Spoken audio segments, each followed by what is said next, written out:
자,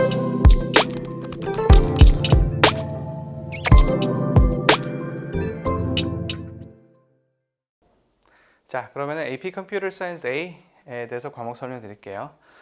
그 전에 그러니까 과목을 세세하게 설명하기 전에 컴퓨터 사이언스 전반 과목에 대해서 오버뷰 형식으로 잠깐 말씀을 드리자면은 일단 이게 많이들 문의해 주시더라고요. 그래서 그 맨 처음에 APCS Principles랑 APCS A랑 다르다는 거 유념해 두시고요. Principles 같은 경우는 그냥 좀 개념적인 introduction 그리고 그 어떻게 보면은 현대를 살아가면서 컴퓨터를 어떻게 다뤄야 될까 이런 거에 대한 질문들도 뭐 사이버 시큐리티라든지 피싱에 대응하는 방법 그다음에 암호화가 어떻게 되는가 이런 제반 사항들에 대해서 설명을 해주는 거기 때문에 좋은 과목이긴 한데 코딩이라든지 그 스템에서 스템 과목들과 직결되는 그 코딩 실력하고는 조금 거리가 있어요. 그러니까 블록 코딩 정도라고 보시면 되시고요.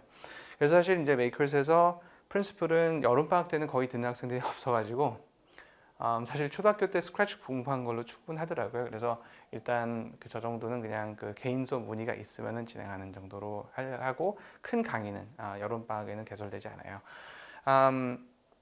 저거를 보고 이제 그 컴퓨터 사이언스에 대해서 소질이 있나 또는 뭐 괜찮은가 재밌나 이런 거를 판단한 다음에 본인 취향에 따라서 그 추후에 APCSA를 들을 수가 있는데 APCSA는 보통 대학교에서 이제 컴퓨터 사이언스 101 또는 Introductory Computer Science 코र्스를 간축화해 가지고 만든 그 AP 과목이에요. 그래서 사실 이걸 듣는다고 해서 물론 AP 성격상 그 코스 크레딧을 받을 수가 있죠. 대학교에 가면. 근데 좋은 학교에서는 대부분 APCS를 듣고 와도 인정을 받아도 너희들 알아서 다시 들어라 이렇게 하는 학교들이 많다는 점 이거 유의하시면 되는데 일단 그 고등학교 과정에서 워낙 컴퓨터 사이언스를 내가 이거 잘한다 증명을 할 비유클이 그렇게 많지 않은 특성상 이거는 거의 스템 쪽 가는 학생들은 거의 기초 과정, 입문 과정이라고 해야 되나 기본적으로 깔고 들어가야 될 과목 중에 하나예요.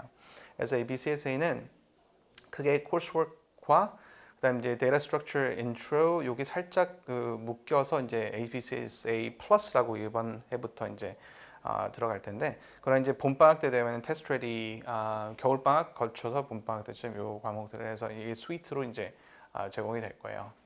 그리고 이걸 하고 나서 이제 여기가 보통 빠른 학생들은 한 10학년 때쯤 끝낼 수 있고 늦은 학생들은 뭐 시니어 돼서 듣는 학생들도 있고 이제 크레딧 채우기 위해서 근데 이제 그 빨리 진행이 된 학생들의 경우에는 넘어가서 이 추후에 뭐 다른 거를 앰비셔스하게 해볼 수 있는 것들은 유사학과 같은 알고리즘의 컨테스트 그리고 앱 디벨롭먼트 내가 앱을 만들어서 앱스토어에 올린다든지 이건 그렇게 많이 요즘은 그렇게 뭐 엄청나게 뛰어난 그 스펙은 아니에요.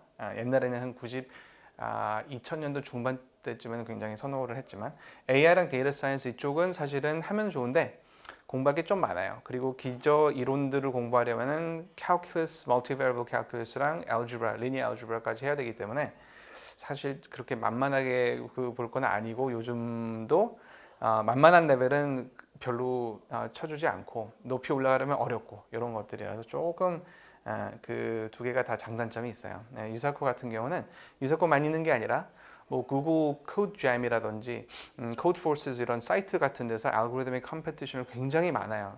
전국적으로 그러니까 전 세계적으로 여러 나라에서 각각 주관을 하는데 전부 다 거의 대부분 온라인으로 참여가 가능하기 때문에 유사코도 물론 미국까지 안 가도 돼요.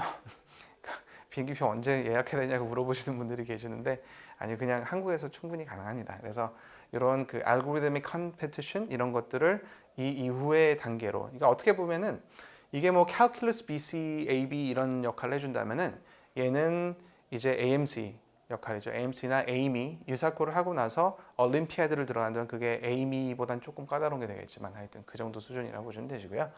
유사코 자체는 AMC 정도다라고 생각하면 크게 틀리지는 않을 거예요. 물론 유사코 내에서도 레벨이 있기 때문에 차이가 있지만 하여튼 이런 전반적인 상황에 대해서 이제 설명을 해드렸고요. 그리고 오늘의 포커스는 여름방학 때 꼭 해야 되는 과목 중에 하나인 그래서 제가 대강의를 개설하는 것은 학생들이 들어줬으면 좋겠다. 물론 저야 좋겠지만 학생들 입장에서 좋을까요?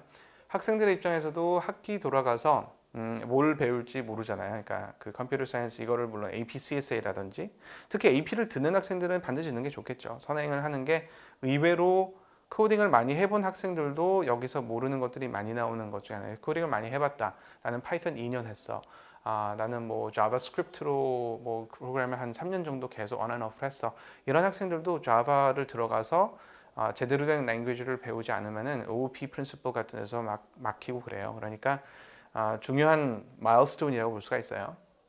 그래서 컴퓨터 사이언스 이 과목에 대해서 이제 설명을 하자면은 보통 썸머에는 먼저 한번 프라이머 코र्스를 돌리는 게 좋아요. 학교를 들어가서 이 학교에서 어떤 선생님들이 선생님의 포커스에 따라서 굉장히 차이가 날 수가 있어요. 수준이. 그래서 어떤 과목은 어떤 학교에서는 선생님이 굉장히 까다롭게 가르치는 사람들은 처음부터 클래스 프로그래밍 들어가고 이러면 굉장히 헤맬 수 있기 때문에 그거를 여름에 하고 가는 게 좋아요. 사실은 뭘 익스펙트 할지 모른다면은 그게 아니라 할지라도 좀 여유 있게 공부하고 뭐 학기 중에 A 계속 맞으면 좋잖아요. A 플러스 맞으면은 그걸 위해서 이제 여름 방학 때 조금 미리 공부해 두는 게 좋겠다. 이거 할 그 겨를이 없을 거예요 아마. 그러니까 학기 들어가게 되면 바빠가지고 그 전에 해놔야 되더라고요. 그런 과목 중에 하나예요. 제가 그냥 괜히 그 하라고 안 하잖아요. 프린시플 안 해요.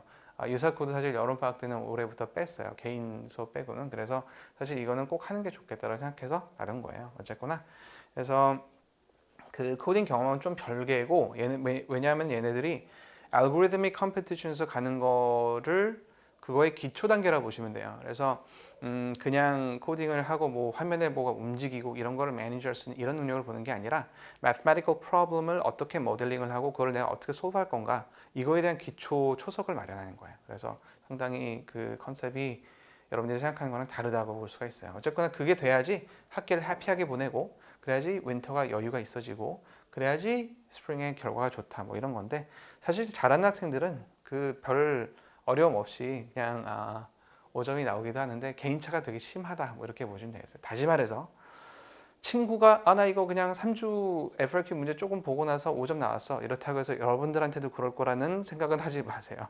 It's different for everybody. 그러니까 하여튼 it could be you could be one of those guys actually. 그래서 뭐 그냥 되게 우습게 점수를 받을 수 있는데 그렇지 않을 수도 있기 때문에 미리 준비를 해라. 다시 안 말할게요. 사실은 다시 말할 것 같아요. 그래서 세션 1, 2, 3 이 세 개는 완전히 동일해요. 커리큘럼이 이거는 4주 4주고 이거는 2주인데 이거는 매일 이거는 일주일에 3번 반 좀 여유가 있죠. 그래서 이 세션들을 가지고 이제 하는데 그 전체적으로 1년 진도 대비 한 80% 보통 AP 선행 학습들이 그런데 이거는 이제 2학기 선행을 위해서 그런 거고 맨 마지막 것은 해도 잊어버려요 나중에. 그래서 그런 것들은 좀 빼놨어요. 이런 데이터 이너트런스랑 리커전 이런 것들은 주로 나중에 대부분의 학교들이 나중에 하는 건 뒤로 빼놨어요. 그래서 이제 요거 문의해 주시고 들으시면 좋아요.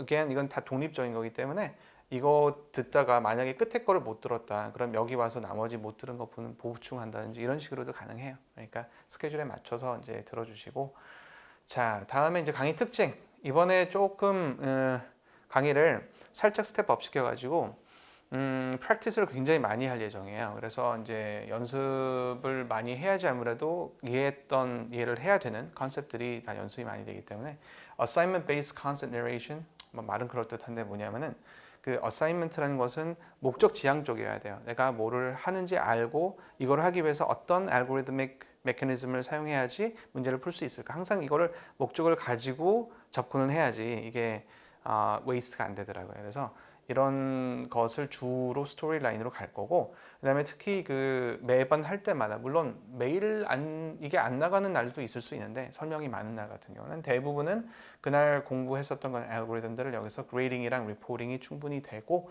그 다음에 이제 그거를 학생들이 집에 가서 풀어보고 숙제를 핸딩하고 그게 즉석에서 이제 마킹이 되는 그런 상태까지 가는 이게 이제 두 번째 스텝이 설명한 게 그거예요. 세 번째는 그러니까 언어적인 측면인데 사실은 이게 APC의 선행학습이긴 하거든요. 근데 많은 학교들이 AP가 없는 학교도 있고 AP에 해당되는 그런 비슷한 CS 수업을 하는 경우도 있고 그래서 AP는 물론 포괄을 하고 거기다 조금 얹어서 AP 후 단계 뭐 유사코 같은 것도 살짝 인트로덕션 해 가면서 너무 어려운 건 안 해요. 못 해요. 그리고 어떤 방향성을 제시한다는 측면에서 problem solving and modeling 요거를 살짝 introduce를 해보려고 해요. 그래서 AP를 조금 하드하게 가는 학교들은 이게 굉장히 잘 맞을 거고, 그렇지 않다 하더라도 여러분들이 lose out 하는 것들은 없어요. 그러니까 하여튼 조금 이게 APCSA이지만 APCSA의 단계, 즉 모든 컴퓨터 사이언스 관련 과목을 듣기 위해서 여러분들이 꼭 거쳐야 될 기본 그 뭐 베이스라인이다라고 생각하시면 돼요. 이게 하여튼 그런 특징을 가지고 있어요. 많이들 들어주시길 바래요. 그래서 일단 뭐 오늘 세 가지 설명드릴 건데 하여튼 AP Computer Science A 부분을 마쳤어요.